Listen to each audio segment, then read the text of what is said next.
ایک حدیث میں آتا ہے کہ اللہ بندے کو اپنے سامنے سے ہٹنے نہیں دے گا جب تک اس سے 4 سوال نہیں کر لے گا۔ پہلی چیز، اللہ پوچھے گا عمر کہاں گزاری۔ دوسرا سوال، اللہ تعالیٰ علم کے بارے میں پوچھے گا، جو پڑھا تھا بتا عمل کہاں تک کیا۔ تیسری بات، اللہ پوچھے گا مال کمایا کیسے، اور مجھے بتا مال خرچ کہاں کیا۔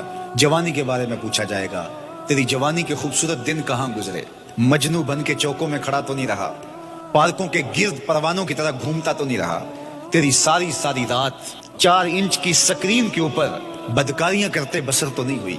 جوانی مستانی ہے یہ کہہ کر کے تو نے ہر ضابطے سے چھٹی تو نہیں کر لی تھی، یا جوانی کے تقدس کو تو نے محفوظ کیا اور راتوں کی تنہائیوں میں اللہ کے حضور سجدہ ریزی کرتا رہا۔ میرے اور آپ کے آقا و مولا نے فرمایا، جو وَشَابٌ نَشَأَ فِي عِبَادَةِ اللَّهِ، وہ جوان جس کی جوانی اللہ کی عبادت میں گزری، قیامت کے دن جب کوئی سایہ نہیں ہوگا اللہ اسے اپنے عرش کا ٹھنڈا سایہ عطا فرمائے۔ ایک حدیث میں آتا ہے کہ اللہ بندے کو اپنے سامنے سے ہٹنے نہیں دے گا جب تک اس سے 4 سوال نہیں کر لے گا۔ پہلی چیز، اللہ پوچھے گا عمر کہاں گزاری۔ دوسرا سوال، اللہ تعالیٰ علم کے بارے میں پوچھے گا، جو پڑھا تھا بتا عمل کہاں تک کیا۔ تیسری بات، اللہ پوچھے گا مال کمایا کیسے، اور مجھے بتا مال خرچ کہاں کیا۔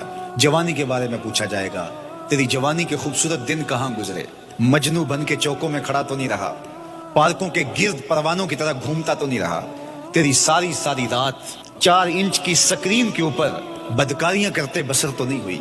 جوانی مستانی ہے یہ کہہ کر کے تو نے ہر ضابطے سے چھٹی تو نہیں کر لی تھی، یا جوانی کے تقدس کو تو نے محفوظ کیا اور راتوں کی تنہائیوں میں اللہ کے حضور سجدہ ریزی کرتا رہا۔ میرے اور آپ کے آقا و مولا نے فرمایا، جو وَشَابٌ نَشَأَ فِي عِبَادَةِ اللَّهِ، وہ جوان جس کی جوانی اللہ کی عبادت میں گزری، قیامت کے دن جب کوئی سایہ نہیں ہوگا اللہ اسے اپنے عرش کا ٹھنڈا سایہ عطا فرمائے۔